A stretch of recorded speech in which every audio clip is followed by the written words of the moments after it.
If you've been trading on Hyperliquid, you'll need to report your gains and losses accurately for tax season, but don't worry, with Awaken, it's easier than you think and completely free. Today, I'll show you how to organize your trades, calculate your taxes, and file everything properly using Awaken. Let's break it down step by step.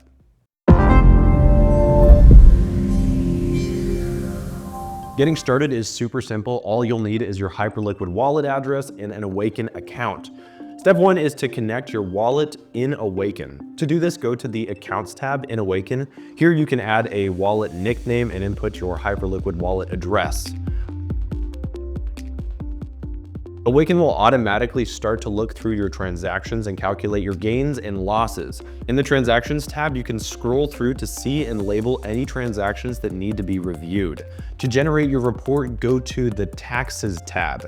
Here you can generate reports for TurboTax, your CPA, or any other tax software that you use. And just like that, your Hyperliquid taxes are done. Easy, fast, and completely free on Awaken. If you also received the HYPE Airdrop, here are a few notes on the taxes for that. So in general, airdrops are taxed as income. This is based on the fair market value when you get the tokens. For HYPE, that's around $3.90. Awaken uses the most conservative approach, so your airdrop is pegged at $3.90 a token for taxes. But there are some arguments why it could be $0. For the HYPE airdrop, everyone got the token at about the same time. So there is an argument that the airdrop was received at a $0 cost basis, given there was no fair market value at the time the airdrop actually happened. It happened very soon after. Without a reasonable way to value the tokens received, the argument can be made that the value was zero at the time.